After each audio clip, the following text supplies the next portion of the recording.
Hi, I'm Cantor Dreskin, and we're going to continue our study of the holiday of Hannukah by talking about the name of the holiday, Hannukah itself. Hannukah comes from the Hebrew root chinuch, and it really means dedication. That's because the Maccabees, after being victorious in war, returned to the temple in Jerusalem and cleaned it out and rededicated it to the service of God. The word chinuch, rededication, appears most frequently in Torah in the sense of inauguration or initiation. It describes the act of dedicating something or someone to a particular purpose. We have a psalm, Psalm number 30. It's known as Mizmor Shir Hannukah Habayit, and it was a psalm that was particularly written for the dedication of the temple in Jerusalem. Just that phrase, Hannukah Habayit, means dedication of a house, and it's the ceremony that we hold when we attach a mezuzah to a doorpost of a new home.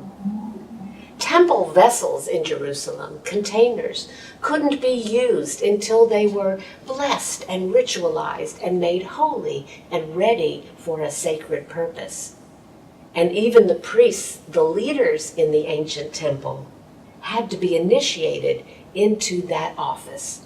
They were ready, they already knew everything they needed to know, and they were realizing their divine spark, but it wasn't until their Hannukah, their dedication, their installation really, that they were actually ready to perform the tasks that were demanded of them. In modern Hebrew, chinuch also means education. A teacher is an initiator, one who is able to draw out the potential within a student and infuse one with confidence and light and dedication to fulfill one's potential. I have learned that there are two types of educators in the world. One is a banker educator. A banker educator is much like a banker. He or she makes investments into an account, the account being the student.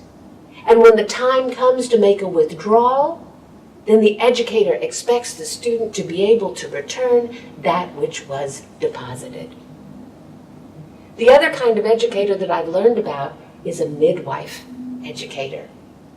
Rather than make deposits and expect to be able to withdraw that same information, a midwife educator is able to give birth to the knowledge and the instincts and the wonderful things that are already present within each and every student.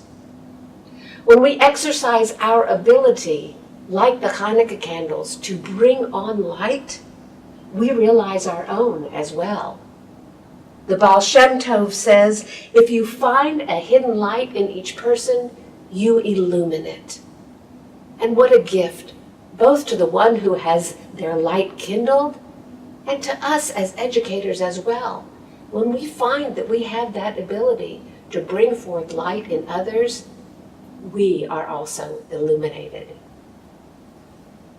There's a wonderful tool used in Judaism called gematria. It's Hebrew numerology, really, where each letter of the Hebrew alphabet has a numerical value. Chinuch, this education, this dedication, this initiation, is divided into chen, which means grace or kindness, and the leftover at the end, the chinuch, has the value of 26. 26 just happens to be the same numerical value as Yud-He Vav-He, the name of God. And therefore chinuch, this dedication, the root of the word Hannukah, can also stand for chen plus 26, or the grace of God. It is the grace and kindness of God that we find when we dedicate ourselves to a task, especially if that task is kindling the tselem, the divine spark, in others. That's what it means to celebrate Hannukah, to educate, to kindle, to dedicate ourselves to a holy task.